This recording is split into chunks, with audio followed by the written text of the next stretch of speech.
안녕하세요 여러분, 반갑습니다. 오늘 이 시간은 지난 시간에 이어서 그리기 도구 일부, 편집 도구, 보조 도구에 대해서 조금 더 알아보기로 하고, 일반 주택 30평 정도 되는 설계안입니다. 평면도, 인면도, 단면도가 있는데 그 중에서 이 평면도를 CAD에서 불러와서 스케치업에서 이 도구들을 이용해서 도면을 3차원적으로 그려보도록 하겠습니다.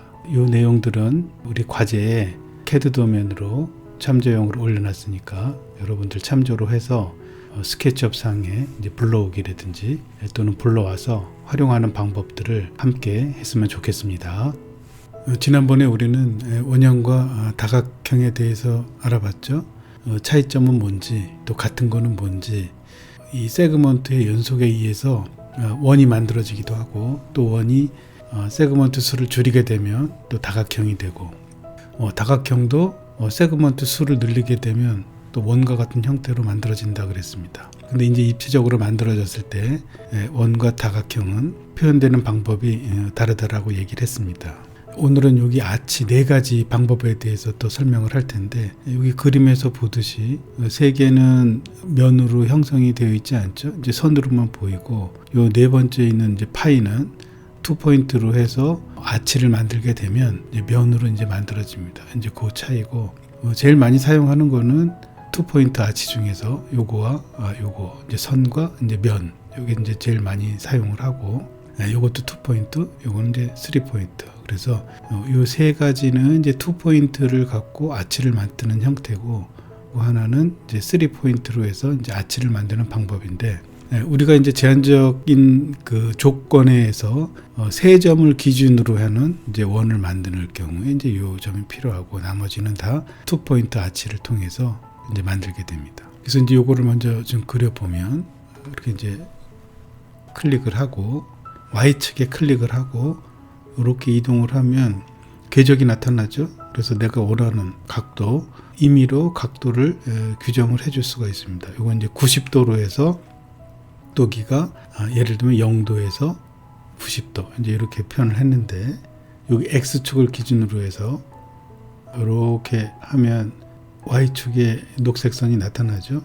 그렇게 찍으면 이제 90도인데, 우리 여기 수치 입력창에 앵글의 각도가 이제 90이라고 시작점에서 끝점이 이제 각도에 대한 것들을 여기 입력이 됩니다. 90도로 그렸기 때문에 90도에 대한 표현을 했지만, 각도를 45도로 한다라고 하면 지금 아까 그려진 것에 90도까지 궤적을 그렸지만 입력창에서 이제 45로 이렇게 입력을 했지만 45도로 인식을 해서 45도로 이제 만들어지게 됩니다. 우리 그려진 축선상에 또는 선상에 이렇게 지금 아치를 그린 걸 갖다 놓으면 중심선이 보이게 되죠.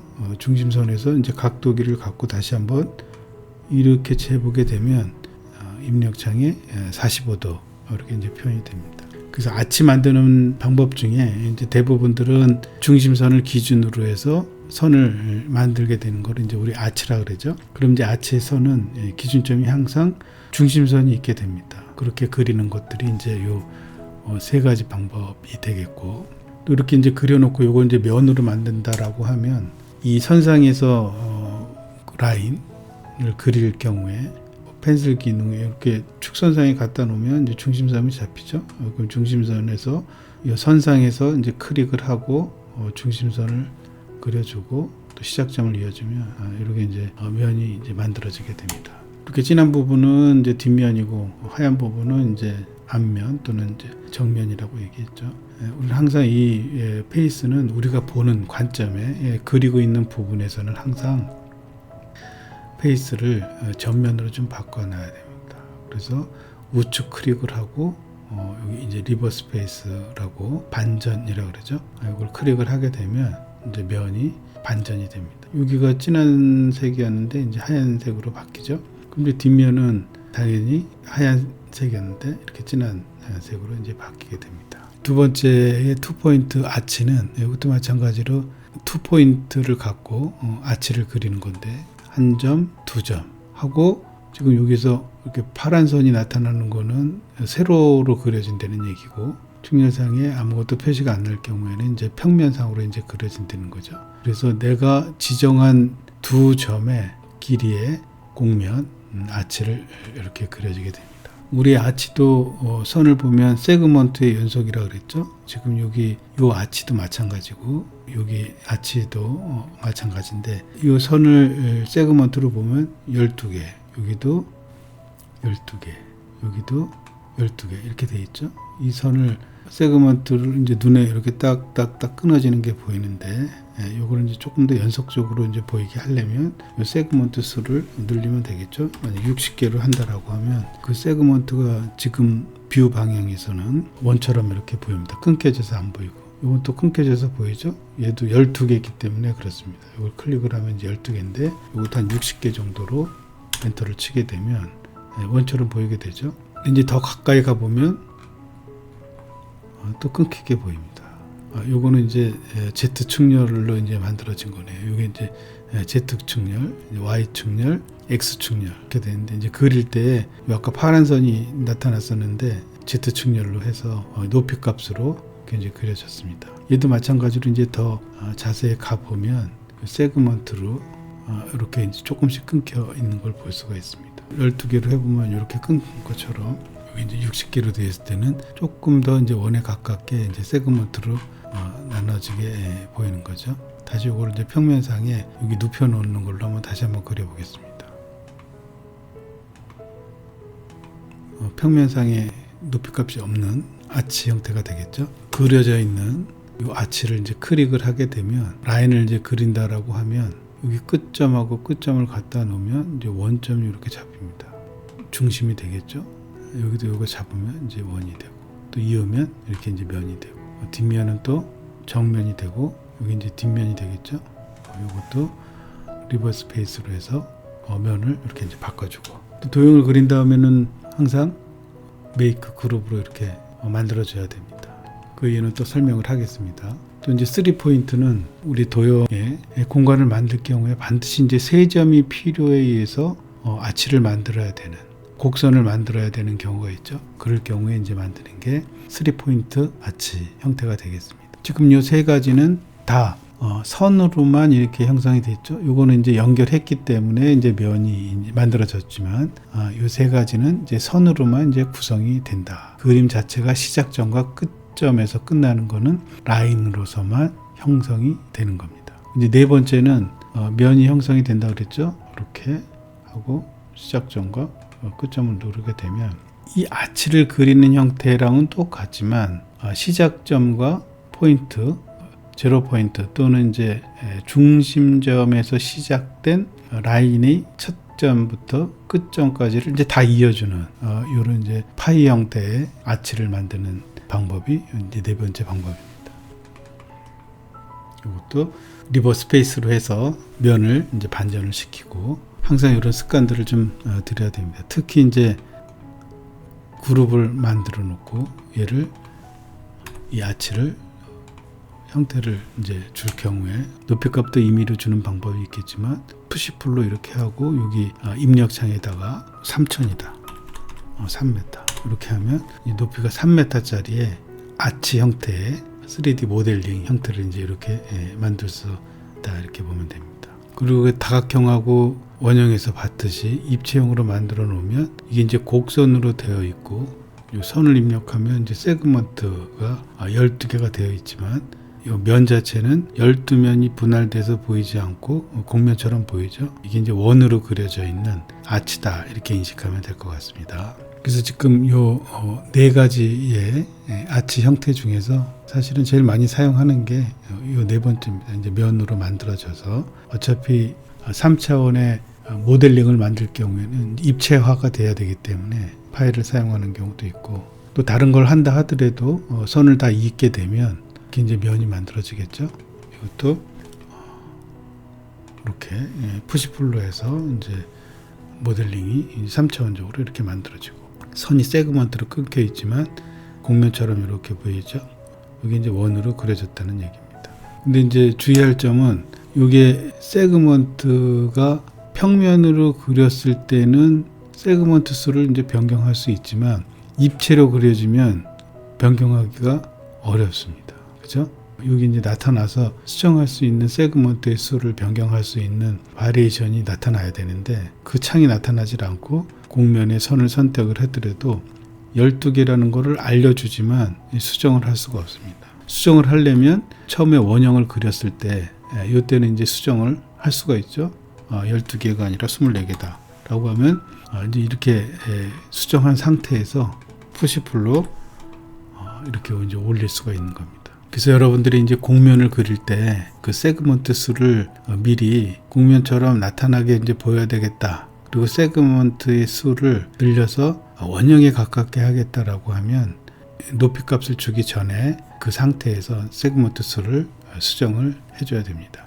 아치 그리는 거는 이 방법이 전부입니다. 그래서 그때그때 2포인트나 3포인트 그 다음에 면을 만들 건지 선만 만들 건지 이런 것들을 확인해서 아치를 그리면 되겠습니다. 편집 도구에 보면 무브, 푸시풀, 로테이트, 팔로우 미, 확대, 옵셋 이 명령이 있죠. 무브 기능은 지난번에도 이제 얘기를 했었고 리버스 페이스에서 좀 다시 설명을 좀 하면 여기 이제 두 개의 면이 하나는 앞면, 하나는 뒷면 또는 속면 이렇게 이제 두 개가 있는데 이 푸시풀에서 우리가 그 높이 값을 이제 수치 입력정에 이제 3000을 두게 되고 더블 클릭을 하면은 똑같은 높이가 된다 그랬죠.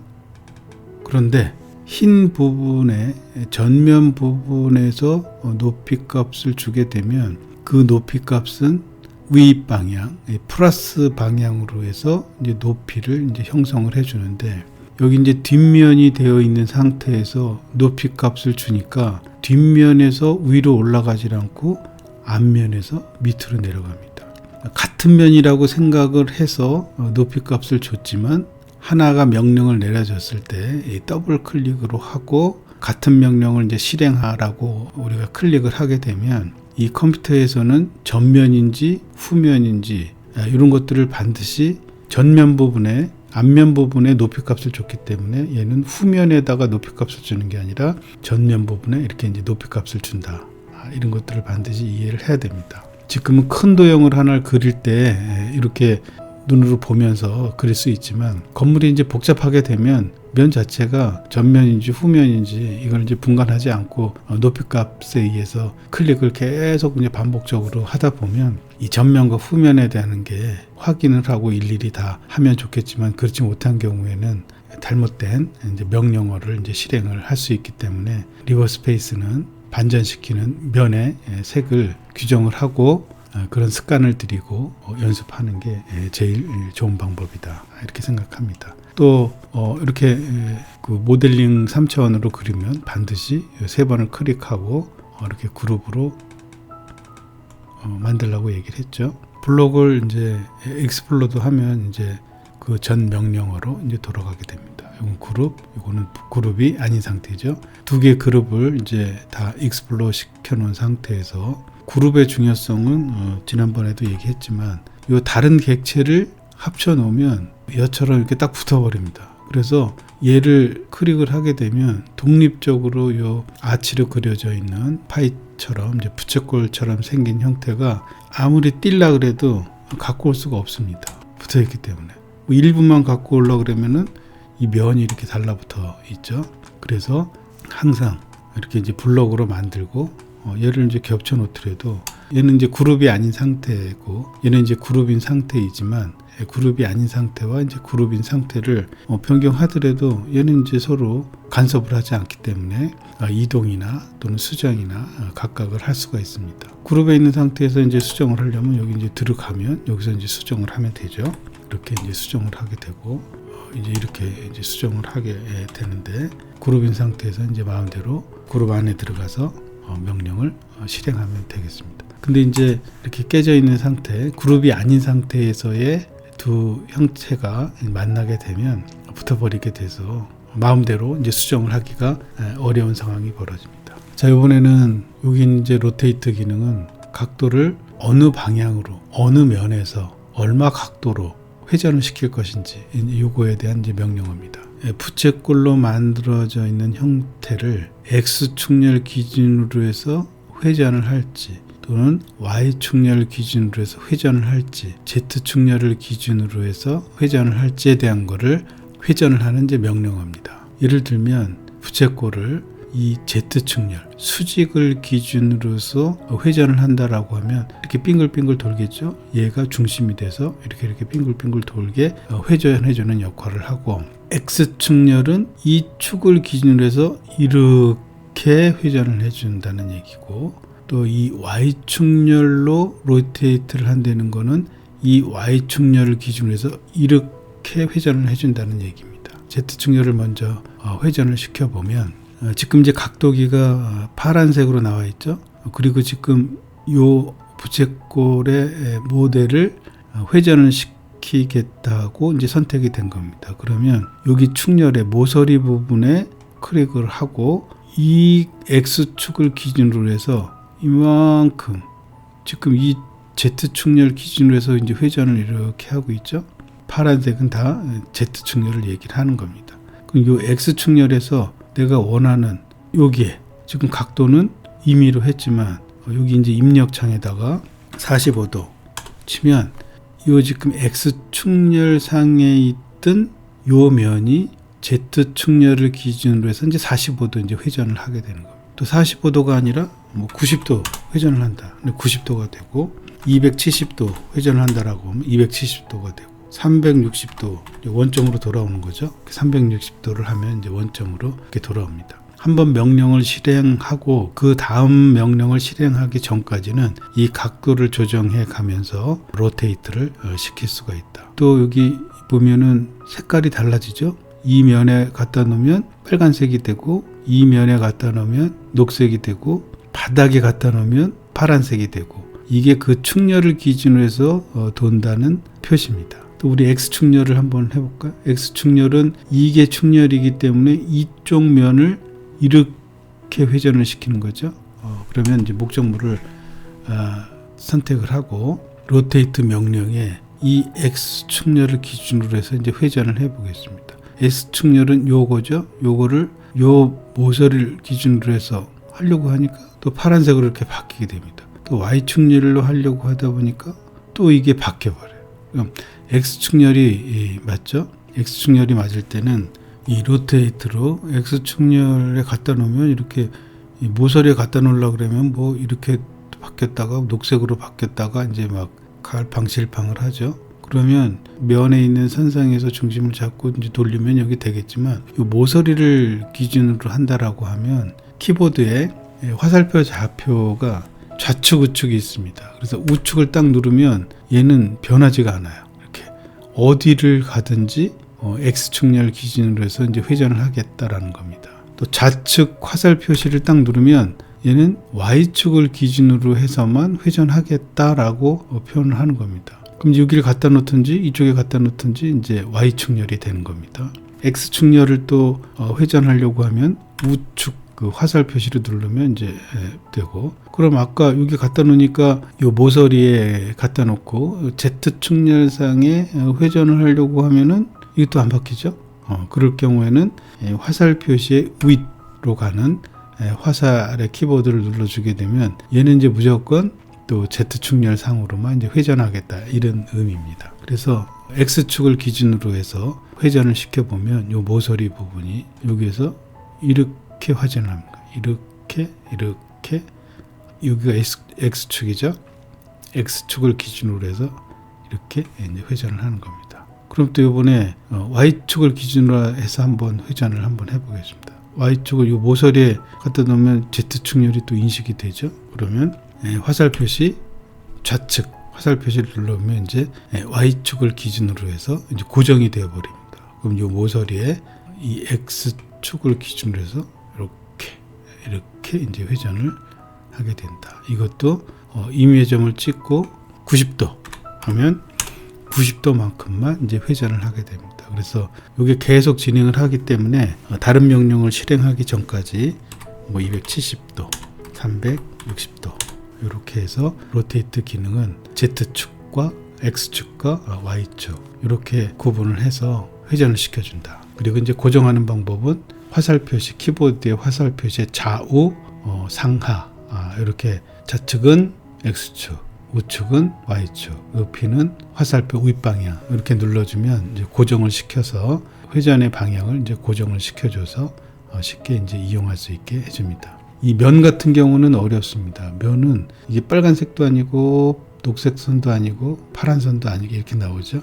이런 거를 이제 줄 경우에는 우리가 이제 가상선을 그려서 이 면선상에서 각도를 정해서 로테이트를 줘서 수평 방향이냐 수직 방향이냐 그래서 이 면상에 또는 이 포인트라든지 이 포인트 선상에서 이게 가이드라인이죠. 그래서 중심선이 이제 만들어지게 되면 곡면일 경우나 아니면 비슷한 면일 경우에는 회전시키기가 조금 번거로움이 좀 있습니다.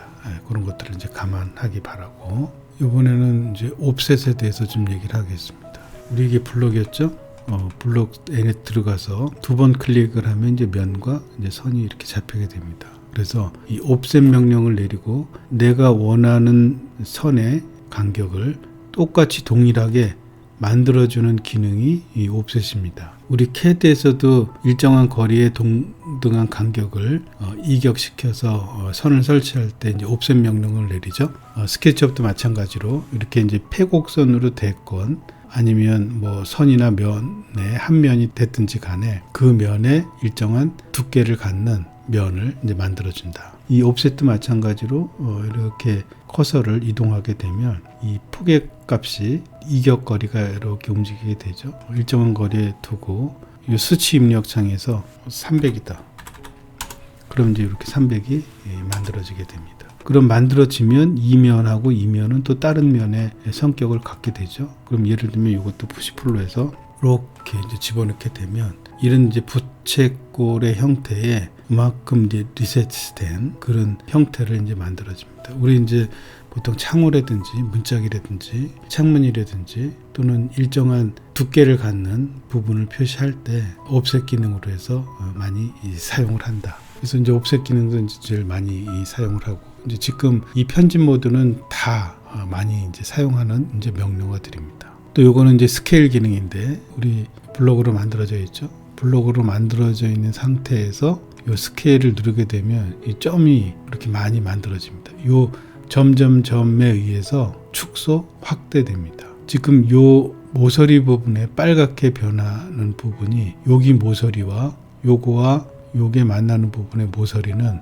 전체를 축소 확대 한다는 의미입니다. 또 이쪽도 대각선이 만나게 되면 확대 축소, 또는 요 비례를 0.7배 축소를 했죠. 이거를 1.5배 정도 확대를 한다. 그러면 이렇게 커지는 겁니다. 그래서 1.5배 확대가 된 겁니다. 또 요거를 이렇게 줄이겠다. 0.5배 줄이겠다. 그러면 이제 반으로 부피의 최적이 0.5배가 이제 줄여지는 겁니다. 이 객체 자체를 이제 전체를 축소, 확대시킬 수도 있지만 위면이나 측면이나 또는 폭이나 이런 것도 치수에 의해서 또는 임의로 축소, 확대시키는 게 이런 축소, 확대시키는 기능이 이제 스케일 기능이다. 이렇게 알아주면 되겠습니다. 우리가 어떤 물체를 사용할 때 똑같은 크기지만 그게 이제 크게 표현될 때도 있고 작게 표현될 때도 있고 확대, 축소시키는 기능이 이제 스케일이다. 그리고 이제 스케일 기능은 어떤 객체를 축소, 확대, 입체적으로 전체를 또는 부분적으로 폭이나 높이나 너비를 축소, 확대시키는 기능이다. 이렇게 알고 있으면 되겠습니다. Follow Me 기능은 굉장히 중요한데 우리 특히 그 핸드레일의 파이프라든지 파이프에서 내려오는 난간 동자, 손스침 이제 이런 것들이 다 이제 또 원형으로 만들어졌죠. 또 어떤 경우는 그 천장의 마감과 벽 마감 사이에 들어가는 게 이제 몰딩이 있습니다. 그건 이제 테두리로 쭉 돌아가면서 일정한 부분의 형태를 갖고 똑같이 이제 돌아가게 되겠죠. 이제 그런 것들을 한 번에 쉽게 그려주는 이제 역할을 하게 됩니다.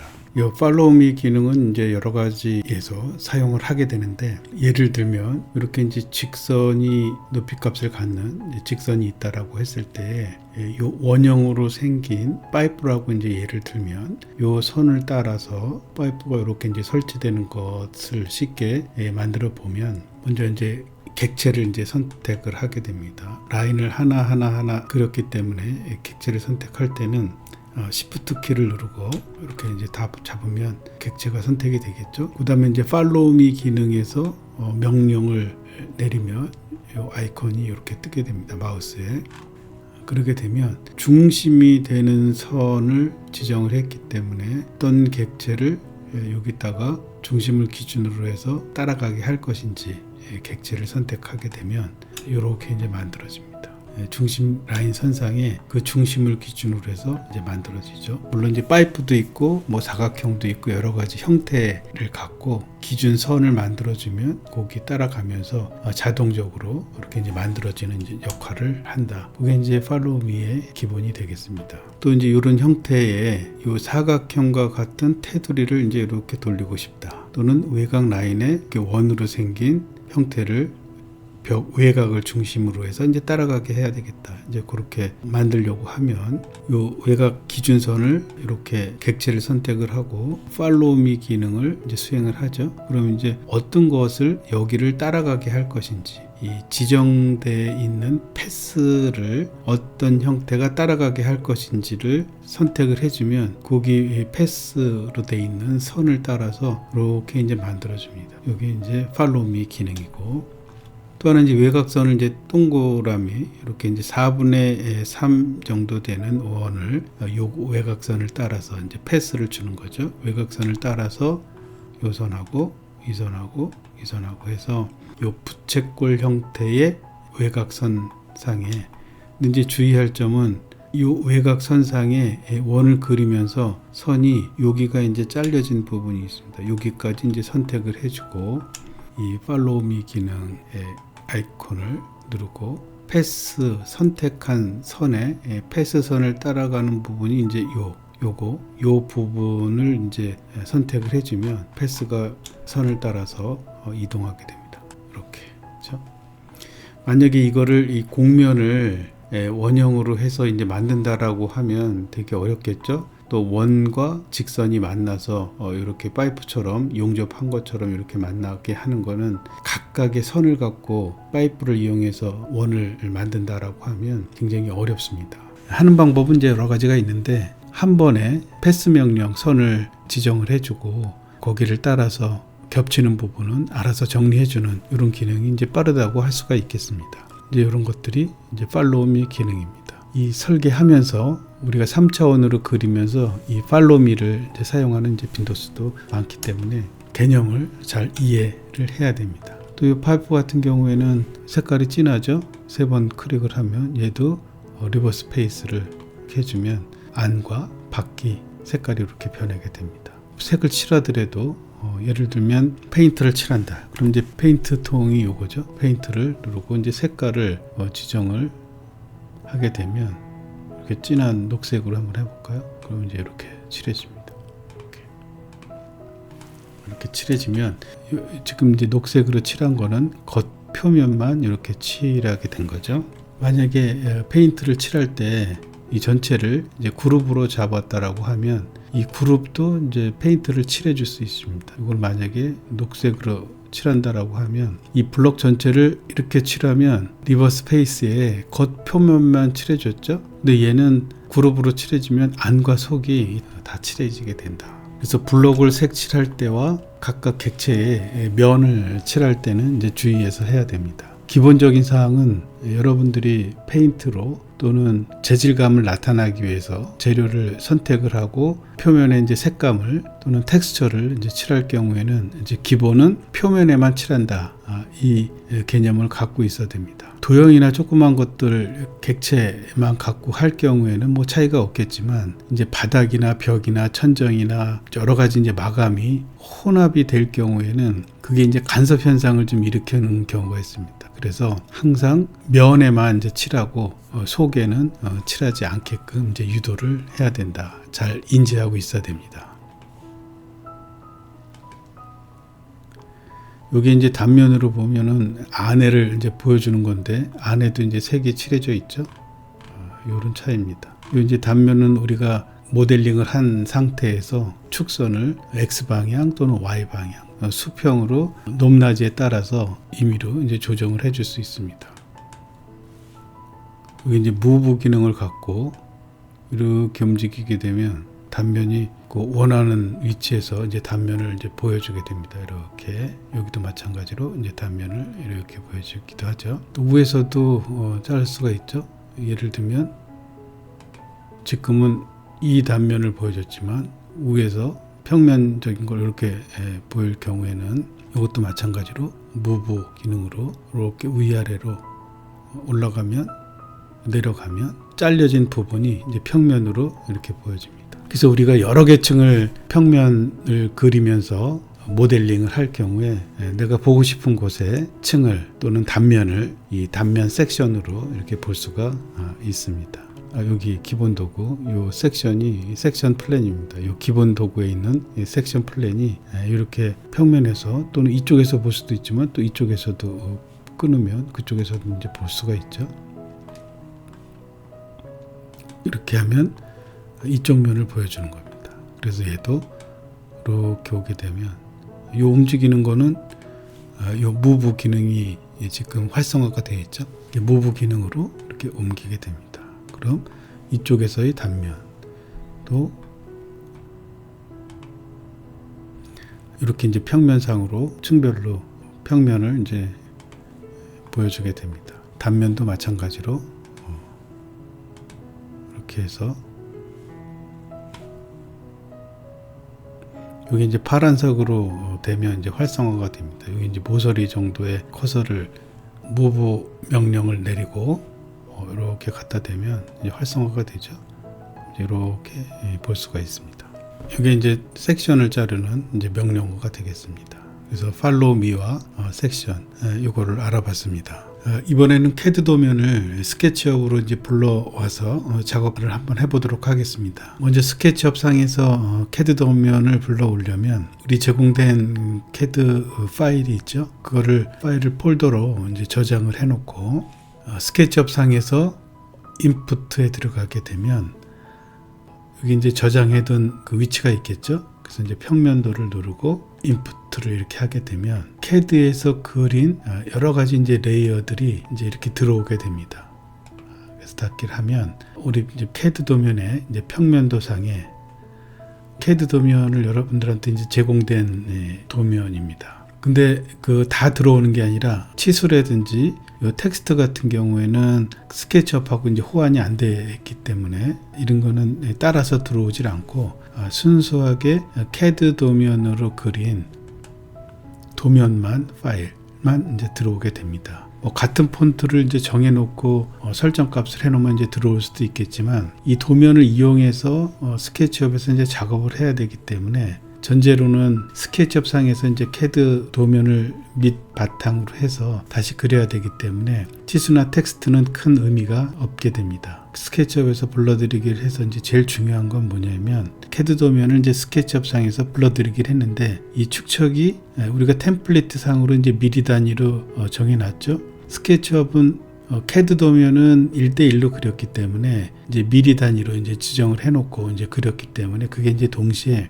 이 템플릿으로 규정된 스케일대로 이제 들어와야 됩니다. 이제 그거를 이제 확인하려면 일정한 부분의 치수를 한번 확인해야 됩니다. 요거 벽면의 중심선이 2050이죠. 그럼 이제 스케치업 상에서 요 선상에 두 개가 스케일이 2050으로 동일해야 됩니다. 그래서 우리 길이를 재는 여기 이제 줄자 기능을 갖고 요 치수를 이렇게 갖다 대면 2050 이렇게 나오면 이제 정확하게 CAD 도면과 스케치업 도면이 똑같은 상태로 스케일에 맞춰서 인풋가 됐다고 보면 됩니다. 그게 스케치업에서 불러들여서 제일 먼저 해야 될 거고, 그 다음에 두 번째는 아까 레이어들이 이렇게 다 들어왔죠. 근데 여기 또 작업을 하게 되면 또 많은 레이어가 생기게 됩니다. 그럼 이제 이 CAD 도면의 레이어는 사실 보조적인 그 레이어로는 이제 필요하지만 우리가 스케치업을 다 완료했을 경우에는 CAD 도면을 이제 제외하고 스케치업 도면만 갖고 스케치업으로 만든 작도 도면만 갖고 이제 사용하기 때문에 숨기거나 이제 지우게 되는데 새로 그린 레이어들이 생기면 이제 중복이 되는 경우가 있습니다. 그래서 이걸 좀 작업을 해야 되는데 레이어를 하나를 추가를 하면 요 동그랗게 생긴 십자가 형태를 클릭을 하게 되면 이제 레이어가 생성이 되죠. 그래서 평면도 CAD 도면 이렇게 치고 평면도 CAD 도면을 현재 레이어로 이제 바꿔놓고 영변 레이어는 디폴트이기 때문에 항상 존재합니다. 이거는 이제 지울 수도 없고, 그래서 레이어 밑에 있는 것 부분부터 현재 레이어로 이제 규정할 부분까지를 이렇게 셀렉트를 한 다음에 지워주기를 하면 이 지워주기가 이제 없어지는 게 아니라 여기 이제 세 가지 기능이 있죠. 요거는 디폴트 레이어를 레이어 0이라 그랬죠. 이제 그쪽으로 붙여 놓겠느냐. 여기 이제 평면 CAD 도면의 레이어 Move Content to Current 레이어로 하면은 여기 까맣게 표시한 현재 레이어로 집어넣겠느냐 이런 얘기입니다. 아니면 아예 지워버리겠느냐. 그래서 이게 지워지면 이게 하나도 안 보이겠죠. 그래서 그룹이라고 생각하면 됩니다. 평면도 CAD 도면 레이어 그룹 안에 이 모든 CAD 도면의 레이어를 여기다가 집어넣어 놓겠다 이런 의미입니다. 그래서 OK를 하게 되면 다 없어졌죠. 이 안에 다 들어가 있습니다. 그래서 스케치업 상에서 레이어들은 이제 살아 있게 되는 거죠. 그 다음에 이제 불러온 도면을 이렇게 클릭을 해보면 이것도 하나하나 다 떨어져 있습니다. 그죠? 이제 선들이 너무 많기 때문에 이거를 하나로 그룹으로 만들어줘야 됩니다. 그룹으로 만들어주면 그 레이어가 평면도 CAD 도면이 되겠죠. 그래서 이렇게 블록으로 만들어 놓으면 이 자체가 하나의 블록으로 만들어졌어요. 그 다음에 이제 여러분들이 제일 중요하게 생각하는 지금 레이어라든지 아니면 이제 스케일은 맞췄는데 그거 전에 CAD 도면 상에서 여러분이 이제 평면도를 불러 오려면 0,0이 여기 XYZ 좌표에 0,0이 되게끔 만들어야 됩니다. 내가 여러분들한테 제공한 도면은 0,0이 여기 되게끔 이제 만들어 놨습니다. 근데 이제 도면이 CAD 도면상에서 많을 경우에 우리 XYZ 좌표는 절대 좌표가 항상 어딘가에는 있다 그랬죠. 그거를 기준으로 해서 얘가 들어오게 됩니다. 그럼 이 도면이 저쪽 멀리에서 그려놓게 되면 불러들여도 0,0을 여기서 잡아놨기 때문에 그 위치에 가서 인풋가 됩니다. 그래서 항상 스케치업 도면을 인풋 하려면 여러분들이 아무리 그려놨다 하더라도 W 블록으로 이제 잡아서 0,0이 여기 되든 뭐 여기 되든 하여튼 가까운 곳에 0,0을 잡고 CAD 파일을 생성한 다음에 그 파일이 이렇게 불러오도록 해야 XYZ 좌표에 가장 가까운 곳에 이렇게 이제 위치를 하게 됩니다. 그렇지 않으면 여러분들이 이렇게 불러들이는데 아무것도 안 보이게 되는데 어디엔가는 줌 익스텐드를 하게 되면 이제 보이면 저 멀리에 위치하는 경우도 있습니다. 그럼 또 그 파일을 그러면 그 불러온 도면을 여기까지 또 옮겨야 되는 이런 수고를 또 해야 됩니다. 그렇게 하지 않기 위해서는 지금 위치를 0,0을 도면에 가장 가까운 어디엔가를 잡아서 W 블록으로 만들어서 이제 파일을 생성한 다음에 이렇게 불러들이기를 하면 이제 쉽게 가장 가까운 곳에 이제 위치하게 된다. 요거는 잘 인지해야 됩니다. 그래서 도면을 이제 스케치업에 이제 불러들이는 방법은 그 파일에 들어가서 인풋을 해서 도면을 생성한 다음에 스케일을 확인하고 레이어를 바꾼 다음에 위치를 이제 확인을 해봐야 됩니다. 그래서 이 W 블록으로 만들든지 이제 파일에 0,0을 인서트 포인트를 어디에 잡느냐가 이제 중요하게 됩니다. 여러분들이 처음에 이거를 안 해놓으면 도면이 좌우 상하 이제 이쪽 저쪽에 이제 막 도면들이 이제 나열된 경우가 있습니다. 그거 이제 불편하게 또 작업을 해야 되기 때문에 이제 그런 실수는 최소한 이제 줄여가면서 이제 작업을 해야 됩니다. 그럼 이렇게 이제 평면이 들어와 있죠. 여러분들한테 제공된 CAD 도면을 파일을 열어볼 수가 없다면 과제물 중에서 JPG 파일로 해서 CAD 도면을 여러분들한테 이제 제공을 했습니다. 그 JPG 도면을 보면서 이 작업을 이제 실행을 하면 좀 이해하기 편할 거라고 생각이 됩니다. 거기에는 각 실의 명이라든지 치수라든지 이런 상황 설명들이 있기 때문에 먼저 도면을 이해하고 스케치업 상에서 작업을 같이 한번 해보도록 하겠습니다. 이번에는 치수 입력하고 인출선에 텍스트 사용하는 방법, 그 다음에 3D 텍스트, 입체로 쓰는 텍스트에 대해서 알아보도록 하겠습니다. 우리 CAD 도면이나 JPG로 준 도면을 보면 여기 각 그 치수 선에 이제 중심선을 기준으로 해서 치수들이 다 쓰여져 있죠. 근데 이제 스케치업에서 불러오게 되면 이제 폰트하고 호환이 안 되기 때문에 치수나 아니면 텍스트 같은 경우에는 없는 상태로 이렇게 들어오게 됩니다. 그래서 치수를 한번 입력을 해보면 여기 이제 디멘션, 치수 기입 명령어가 되겠습니다. 그래서 이 디멘션을 명령을 수행을 하고 여기 치수선의 이제 끝점에다 갖다 대면 이렇게 스냅이 걸리게 되어 있습니다. 찍고 그다음에 여기까지 이제 치수를 쓰겠다라고 하면 여기도 이제 스냅이 걸리고 치수 인출선을 이렇게 빼주게 되면 2050 2m 50mm 이렇게 이제 치수가 써지고 또 여기서 여기까지 이제 치수를 쓰겠다라고 하면 여기서 여기까지 여기서 여기까지 치수를 뭐 이렇게 쓰겠다라고 하면 작은 치수, 큰 치수, 또 여기서 여기까지 이렇게 이제 치수도 되고 여기에서 여기까지. 그래서 이렇게 또 갖다 놓으면 여기 있는 그 치수 먼저 선행됐던 치수의 스냅이 또 이렇게 딱 걸립니다. 그래서 딱 갖다 대면 1200, 그 다음에 8350 이렇게 이제 치수가 매겨지죠. 이쪽도 마찬가지로 이렇게 하면 치수가 매겨지고 또 여기서 이렇게 해서 치수를 매겨주고 또 여기서 이렇게 치수를 이제 쓰여지게 됩니다. 근데 우리 CAD 도면하고 틀리게 이 스케치 도면은 이제 입체적으로 보여주는 거라서 도면을 이렇게 돌리다 보면 치수가 화면을 따라가면서 이렇게 보여지게 되죠. 항상 어느 면에서 보더라도 치수는 인지할 수 있게 화면을 보도록 이렇게 되어 있습니다. 그렇죠? 이렇게 돌아가거나 이렇게 돌아가고. 그래서 이제 이 스케치업은 도면을 그리는 게 아니기 때문에 3차원적인 이제 모델로 표현이 돼서 그 모델상에서 이제 치수를 그려주는 경우는 이게 크든지 크게 확대가 되더라도 텍스트의 사이즈는 다 똑같이 보입니다. 또 작게 가더라도 같은 크기의 텍스트의 크기로 이렇게 화면상에 이제 보여지는데 우리 눈에 이제 인지할 수 있도록 이렇게 이제 표현이 됩니다. 요게 이제 디멘션을 기입하는 이제 방법이 되겠습니다.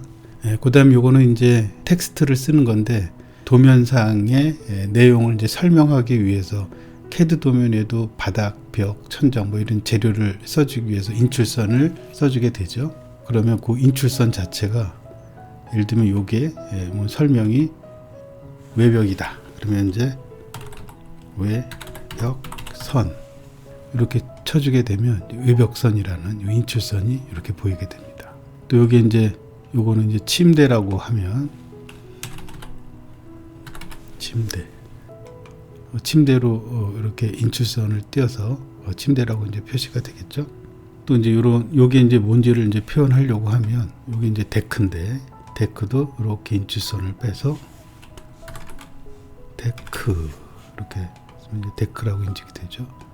요것도 이제 데크이기 때문에 데크 이렇게 쓰면 인출선을 이렇게 입력을 하게 되면 이 도면에 대한 거 또는 3차원적으로 그리게 되는데 그거에 대한 선을 이렇게 입체적으로 이제 써줄 수 있다. 그래서 인출선 텍스트다 이렇게 얘기를 합니다.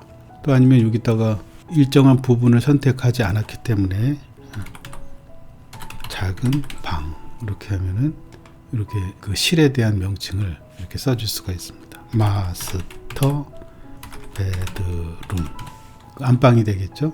여기는 이제 거실 이제 주방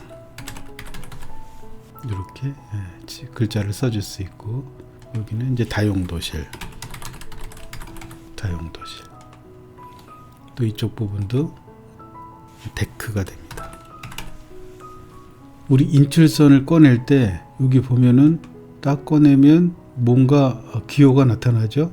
FUCH 0004 D-P 이 입력은 뭐냐면 CAD 상에서 기본적으로 제공되는 또는 CAD 상에서 라이브러리를 통해서 갖고 온 이 가구들 같은 경우나 뭐 침대 같은 경우도 마찬가지입니다. 그러면 가구에 대한 로트 번호가 되겠습니다. 우리 CAD에 들어가서 그 도면의 원 출처를 보게 되면 그 파일 이름이 FU-CA- furniture-chair의 0004번의 DP의 디스플레이의 이름으로 이제 되어 있을 겁니다.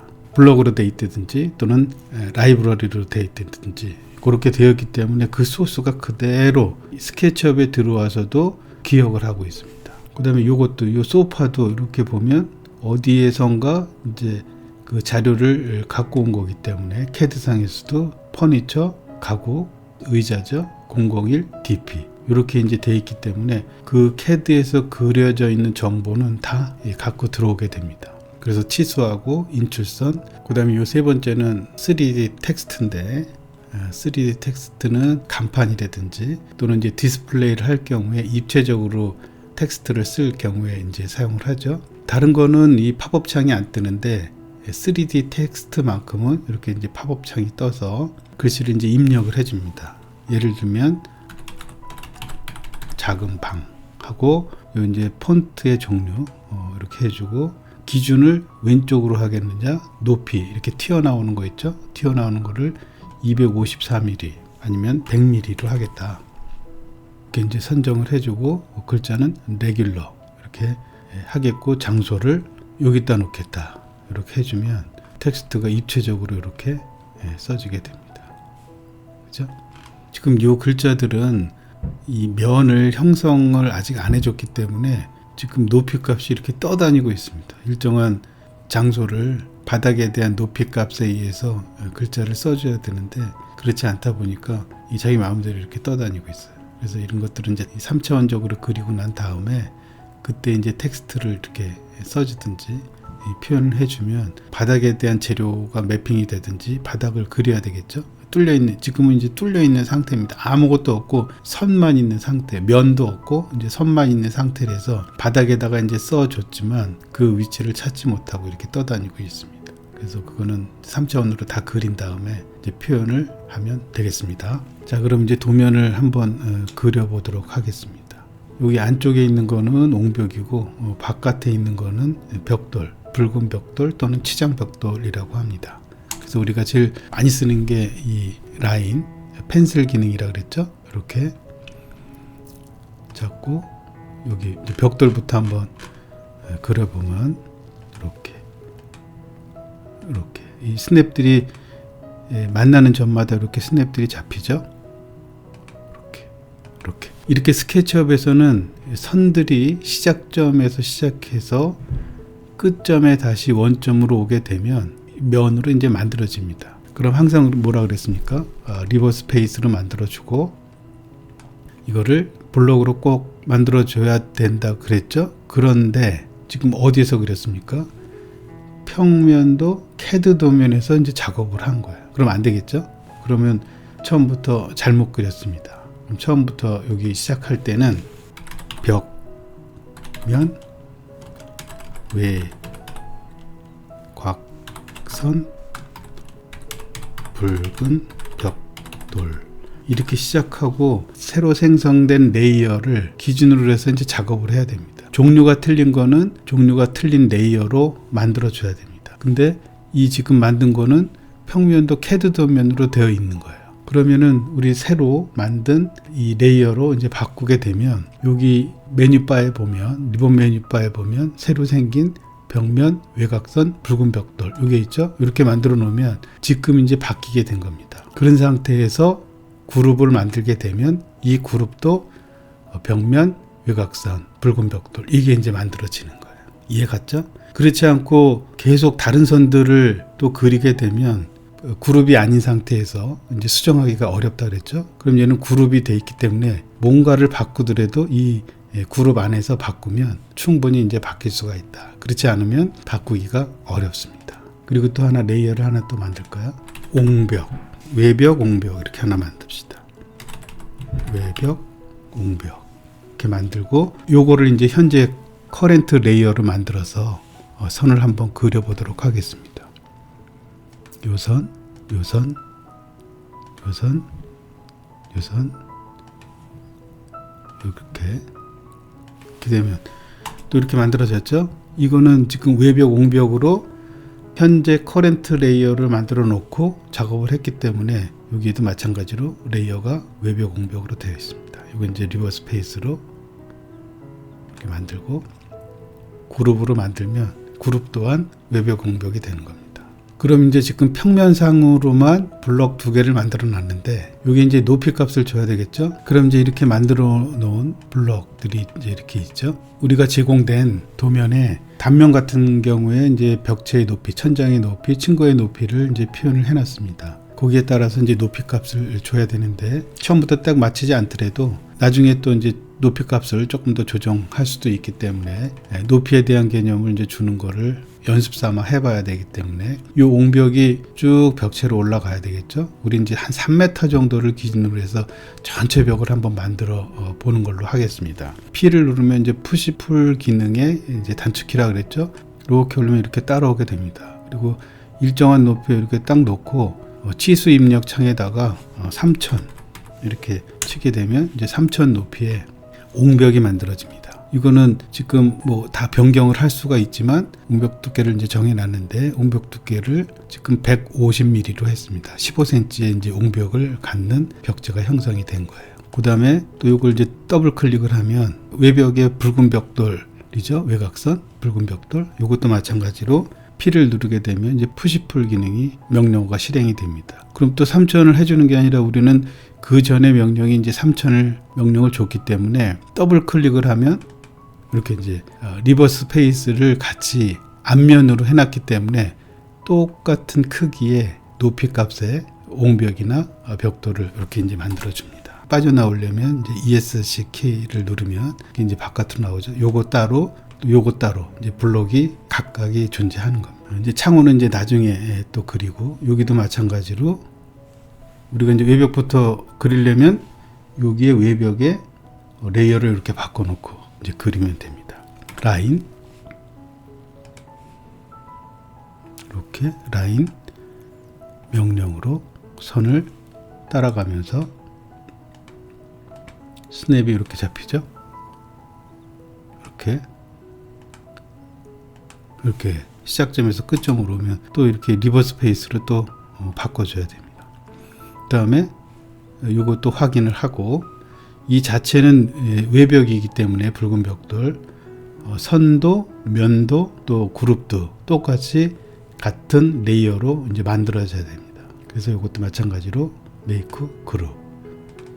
아까 높이 값이 3000으로 아직까지 기억을 하고 있다 그랬죠. 그래서 푸시풀 P 하고 더블 클릭을 하게 되면 그 전에 여기 내려졌던 푸시풀의 높이 값하고 이제 동일하게 됩니다. 왜냐하면 푸시풀의 기능에서 한번 내려진 명령이 바뀌기 전까지는 그 전에 내려진 명령으로 계속 유지가 되기 때문에 우리 3000에 대한 높이 값은 한 번만 정했죠. 그래서 계속적으로 3000의 높이는 평면상에서 더블 클릭만 하면 그 전에 바꾸지 않는 다음에야 똑같이 다 3000의 높이 값을 갖고 있다. 이렇게 인식하면 되겠습니다.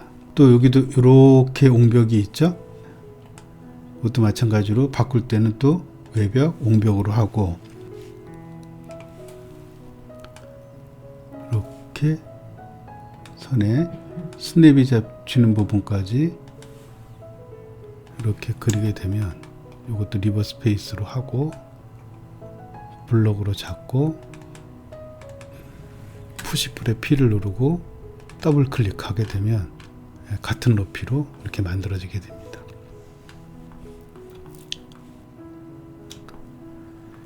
그리고 이 벽면을 만드는데 그렇게 시간이 많이 걸리지 않겠죠? 여러분도 이렇게 해서 하나씩 실행을 좀 해보기 바랍니다. 또 옹벽을 먼저 옹벽이 되어 있으니까 여기도 옹벽을 먼저 해보면 요게 옹벽이고 요게 옹벽입니다.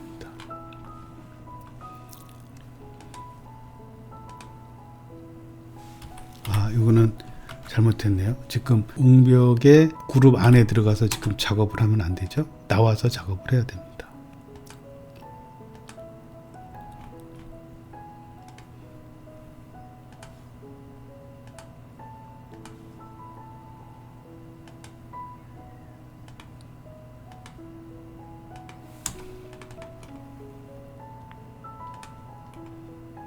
그룹을 만들고 또 높이 값을 더블 클릭을 하게 되면 이게 이제 옹벽이고, 그 다음에 외벽은 또 레이어를 바꿔서 해야 되겠죠. 라인 단축키 라인으로 해서 이렇게 스냅이 걸리면 만나는 시작점과 끝점을 딱 이으면 이렇게 색깔이 바뀌고 면이 형성이 됩니다. 면이 없으면 절대로 그 푸시풀로 형태를 이제 3차원적으로 이제 만들 수가 없습니다. 또 마찬가지로 리버스 페이스를 하고 그룹을 만들고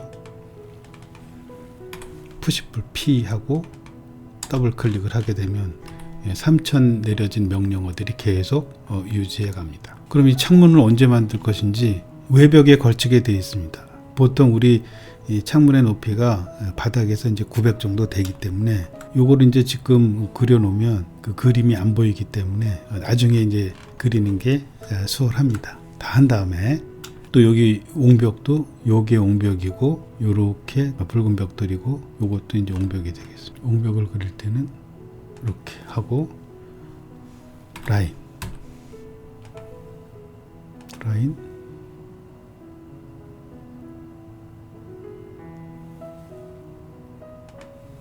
요것도 옹벽이네요.